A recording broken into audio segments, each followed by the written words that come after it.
Alhamdulillahi Rabbil Alamin. Wabihi nasta'inu ala umuri dunya waddin. Wa ala alihi wa sahbihi ajma'in. Qala rabbi israh li sadri wa yassir li amri. Wahlul 'uqdatam min lisani yafqahu qawli. Subhanaka la ilma lana illa ma 'allamtana innaka antas sami'ul alim. Tub alaina innaka antat tawwabur rahim. Allahumma asma' ma sami'a qulubina li dzikrik warzuqna ta'ataka wa ta'ata rasulik wa amalan bi kitabik walhamdulillahi rabbil alamin. Bismillahirrahmanirrahim. Qala al-muallifu rahimahullahu ta'ala wa nafa'ana wa bi ulumi wa bikum fid darain. Wa an Abi Bakrin As-Siddiq radhiyallahu anhu, dari sahabat Abu Bakar As-Siddiq, semoga Allah meridainya. Anin Nabi sallallahu alaihi wasallam qala alaikum bila ilaha illallah wal istighfari. Dari Nabi Muhammad SAW, beliau bersabda, alaikum, lazimkan atas kalian, bila ilaha illallah wal istighfari, dengan mengucapkan kalimat la ilaha illallah dan istighfar. Kata Nabi, suruh sering ucapin tuh kalimat la ilaha illallah dan istighfar, minta ampun kepada Allah. Fa'aksiru minhuma, maka perbanyaklah kalian minhuma, dari kedua lafaz tersebut, kalimat la ilaha illallah dan istighfar. Jumlahnya berapa? Sebanyak-banyaknya. Kalau Nabi dalam sebuah riwayat, Nabi tidak kurang dalam sehari itu, Nabi beristighfar, minta ampun kepada Allah, tidak kurang dari 70 kali. Angka 70 bukan berarti batasan harus 70, enggak. Nabi yang tidak ada dosa itu aja masih minta ampun kepada Allah, yaitu sebanyak 70 kali. Kita manusia yang berkelimang dengan dosa dan noda, tentu kita harus perbanyak lagi mengucapkan lafaz istighfar, meminta ampun kepada Allah. Falamma ra'aitu dzalika fa inna iblisa qala ahlaktun nasa bidzunubi, maka sesungguhnya iblis itu qala, dia mengatakan, ahlaktun nasa bidzunubi, aku membinasakan manusia, bidzunubi, dengan dia tertipu dengan melakukan perbuatan dosa. Iblis mengatakan manusia binasa dengan sebab dosa, dari rayuanku, dari godaanku. Wa ahlakuni bila ilaha illallah wal istighfari, dan manusia pun dia membinasakanku dengan mengucapkan kalimat la ilaha illallah wal istighfari dan kalimat istighfar. Jadi iblis pun merasa dibinasakan oleh manusia dengan sebab ucapan kalimat kita la ilaha illallah wal istighfari dan meminta ampun. Berkeyakinan tiada Tuhan selain Allah, tiada Tuhan yang berhak untuk disembah selain Allah, tiada yang memberikan rezeki selain Allah, tiada untuk berlindung kecuali selain Allah, dan meminta ampun kepada Allah itu bisa membinasakan iblis. Tetapi namanya iblis, dia tidak kekurangan akal. Falamma ra'aitu dzalika, maka tatkala aku melihat kerjaan manusia dengan mengucapkan kalimat la ilaha illallah dan selalu minta ampun kepada Allah, ahlaktuhum, aku pun masih bisa membinasakan mereka. Dengan apa? Bil ahwa'i, dengan menuruti hawa nafsunya. Dia berzikir, tapi zikirnya untuk apa? Dia mengucapkan kalimat itu untuk apa? Untuk gagah-gagahan, atau untuk riya, atau untuk sesuatu yang tidak semestinya dia lakukan. Wahum yahsabuna, mereka sedangkan mereka menyangka, mengira annahum muhtadun, yaitu mereka mendapatkan petunjuk, petunjuk. Ya, ibadah bisa dilakukan dengan hawa nafsu. Bisa digoda dengan hawa nafsunya. Bukan lillah nanti jatuhnya. Nah, itu orang yang mengucapkan kalimat la ilaha illallah dan istighfar, tetapi dengan mengikuti hawa nafsunya itu, ucapan itu bisa menyebabkan dia juga orang yang tertipu oleh iblis. Mereka menyangka mereka mendapatkan petunjuk, padahal tidak. Rawahul al-Imamu Ahmad wa Abu Ya'la. Hadis ini diriwayatkan oleh Imam Ahmad dan Abu Ya'la. Qala al-faqihu Abul Laisi rahimahullahu ta'ala, telah berkata al-faqih, orang yang alim, yaitu Imam Abu Lais, semoga dia dirahmati oleh Allah Ta'ala. Apa kata Imam Abu Lais? Man hafidha sab'a kalimatin fahuwa syarifun indallahi ta'ala wal malaikati. Man hafidha sab'a kalimatin, barang siapa menjaga 4 kalimat, fahuwa syarifun indallahi ta'ala wal malaikati, maka dia termasuk orang yang mulia di sisi Allah Ta'ala dan di sisi malaikat. Menjaga, kata Imam Abu Lais ini, orang yang bisa menjaga 7 kalimat ini termasuk kategori orang yang mulia di sisi Allah dan malaikat. Tidak cukup sampai situ saja, wa yaghfirullahu dzunubahu, dan Allah ampuni dosa-dosanya, walau kanat misla zabadil bahri, meskipun dosanya itu ya seperti buih yang ada di lautan, ya. Sebanyak dosanya itu seperti buih di lautan, banyak sekali. Wa yajidu halawatat ta'ati, dan dia mendapati manisnya taat kepada Allah. Ibadah enak, nyaman, hati tenang, nggak kerusa-kerusu, ya, kesudahannya juga nyaman, ya. Merindukan, ya, selalu merindukan ibadah. Waktu sholat belum datang, dia tungguin. Selesai sholat maupun kemana, ingat nanti sholat asar di mana, ya. Karena saking merasakan nikmatnya, manisnya ketaatan kepada Allah. Wa yakunu hayatuhu wa mamatuhu khairon, dan adalah hidupnya dan matinya itu ya khairon, dalam keadaan bagus, baik. Apa 7 perkara yang dikatakan Al-Faqih Abu Laisi itu? Yang pertama, amalannya sangat sederhana, cuman orang banyak melalaikannya. Sederhana amalannya, orang sudah mudah tertipu daya. Yang pertama apa? Al-ula ayyakula indabtida'i kulli syai'in bismillahirrahmanirrahim. Bismillah. Ayyakula indabtida'i kulli syai'in. Yang pertama, bahwa dia mengucapkan setiap memulai aktivitas apapun bismillahirrahmanirrahim, yaitu bismillah, dengan mengucap lafaz bismillahirrahmanirrahim, ya. Kullu amrin dzibalin la yubda'u fihi bi bismillahirrahmanirrahim fa huwa aqta.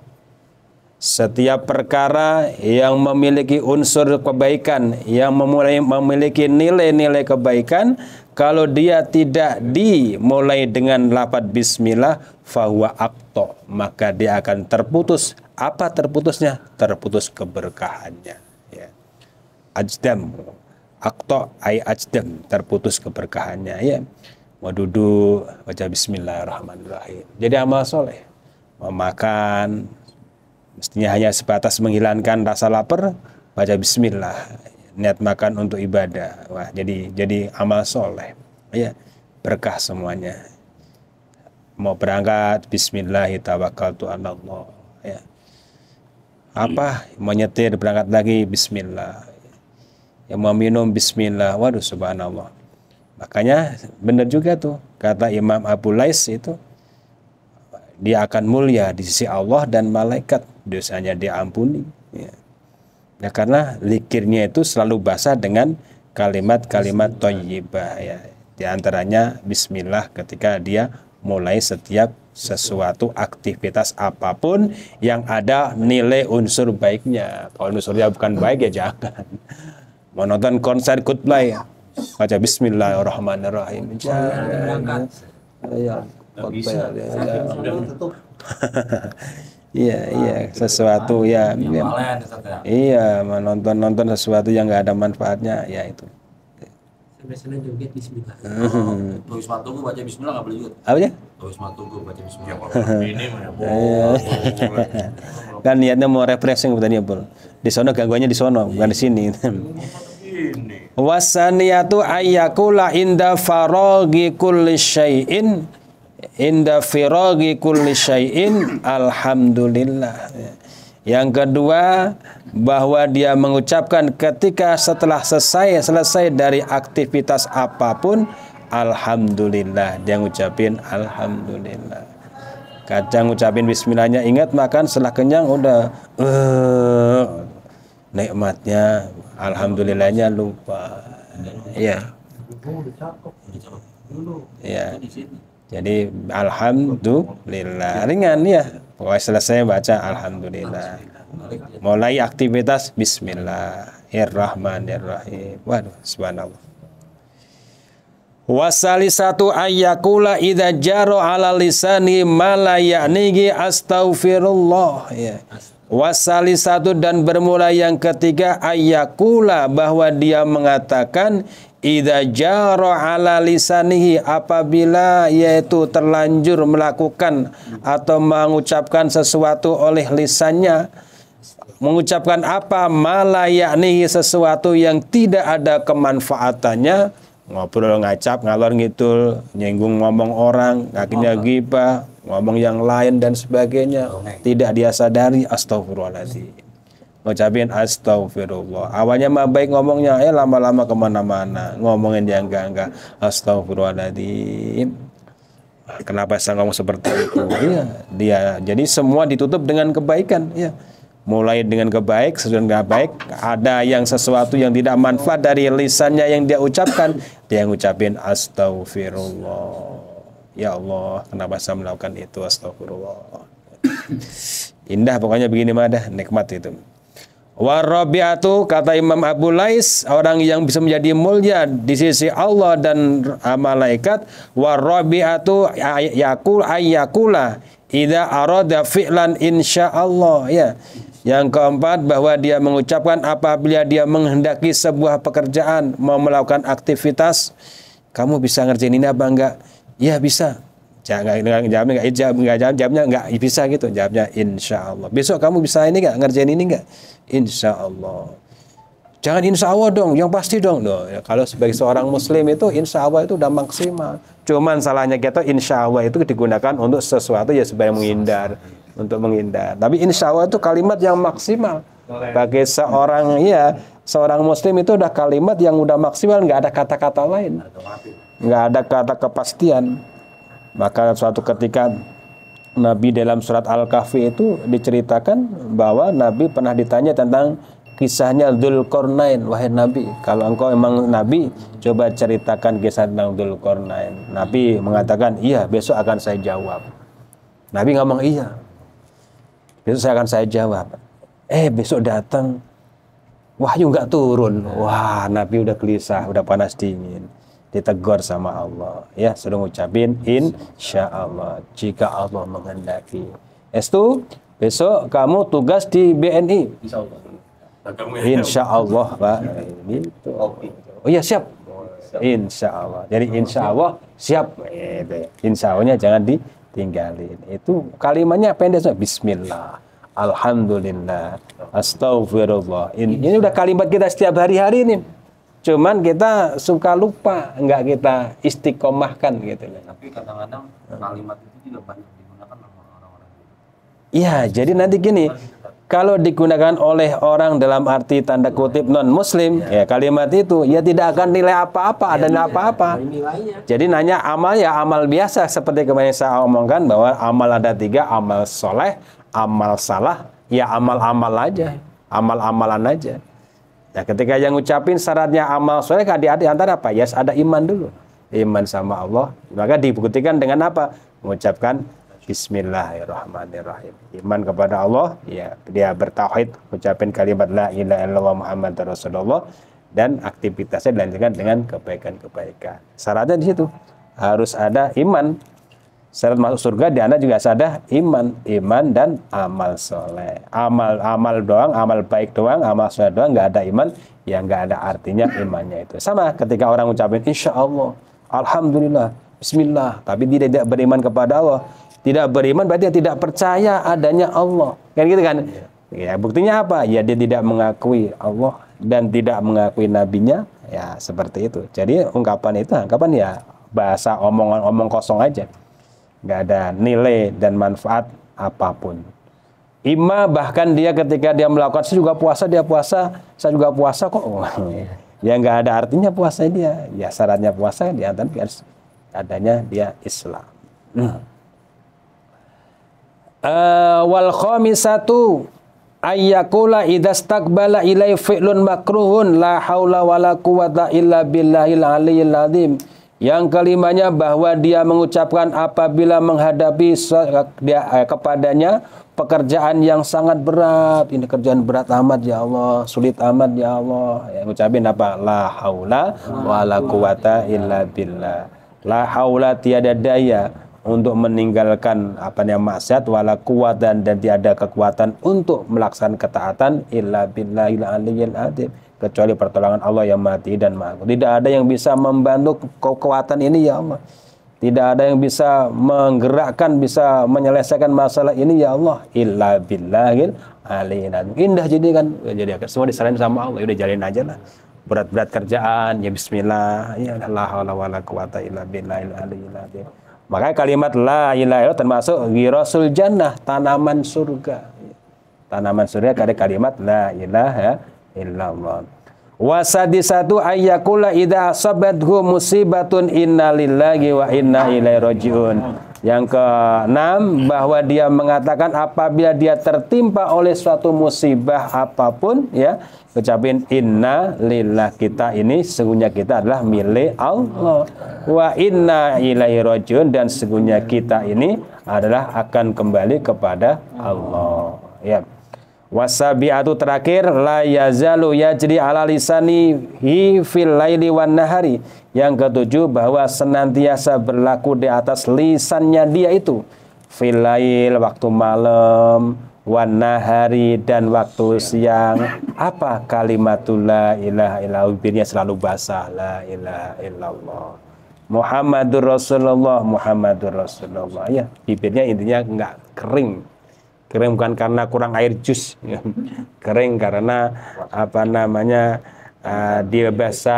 dibasahi dengan kalimat-kalimat thayyibah. Selalu berzikir kepada Allah, ingat sama Allah dengan lisannya, ya. Zikir bil lisan, bil arkan. Zikir bil arkan gimana? Menggunakan badan kita itu untuk beribadah taat kepada Allah. Ya, itu diantaranya. Menurut Imam Abu Lais ada 7 perkara yang apabila itu orang bisa menjaganya dan mengamalkannya 7 perkara itu, maka dia akan mulia di sisi Allah dan di sisi malaikat, dan akan diampuni dosa-dosanya meskipun dosanya itu sebanyak buih, seperti buih yang ada di, bukan buah ya, buih yang ada di lautan. Wallahu a'lam bishawab. Subhanakallahumma bihamdika asyhadu an la ilaha illa anta astaghfiruka wa atubu ilaik.